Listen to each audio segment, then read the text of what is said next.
اللہ کے حبیب نے منع فرمایا، فرمایا کوئی اونچا اللہ اللہ نہ کرے، جب کوئی نماز پڑھ رہا ہو سو رہا ہو تو اس کے سامنے اونچا ذکر نہ کرو۔ کہتے میں ایک دن اونچا اونچا ذکر کر رہا تھا، اونچا اونچا میں ذکر کر رہا تھا، کیونکہ عشق لگا سی کھیڈاں کھیڈ دی نوں تے مینوں کھیڈاں بھل گئیاں، میں کجل پایا سی یار دے ویکھنے نوں، پھر او دی یاد وچ روندیاں ہی ڈل گئیاں، حیدر شاہ اس گلی کدے نہ رول دی، پر ہن تے رول گئیاں۔ کہتے میں اونچا ذکر کر رہا تھا تو حضرت عمر فاروق رضی اللہ تعالیٰ عنہ نے ڈانٹ دیا، فرمایا تجھے نہیں پتا حضور نے منع کیا؟ تو عمر نے ڈانٹا تو میں چھپ کے بیٹھ گیا کونے میں۔ حضور آئے نا نماز پڑھانے تو محبوب نے پتہ کیا وہ عبداللہ کدھر ہے؟ کہتے میں کونے میں تھا، حضور نے فرمایا کیا ہوا؟ تو میں رو پڑا، میری عزت بڑی تھی نا مدینے میں، کبھی کسی نے کچھ نہیں کہا تھا۔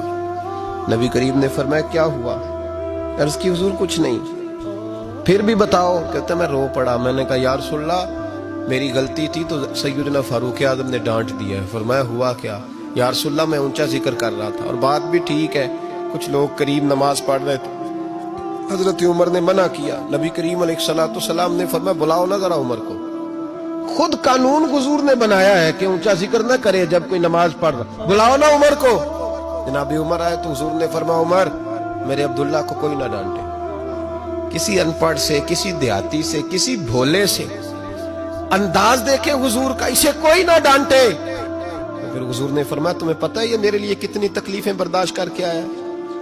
صحابہ فرماتے ہیں یہ خوش نصیب ہے جس کی روح بھی محبوب کے ہاتھوں میں نکلی۔ اور جب جنازہ اٹھا تو حضور کی داڑھی سے ہم نے آنسوؤں کے قطرے ٹپکتے دیکھے۔ مدینے میں رواج تھا کہ قبر میں قریبی عزیز اتارا کرتے تھے، پر ان کا تو مدینے میں رشتہ دار ہی کوئی نہیں تھا۔ حضرت عمر فاروق اور جناب ابو بکر صدیق کہنے لگے ہم قبر میں اتارتے ہیں۔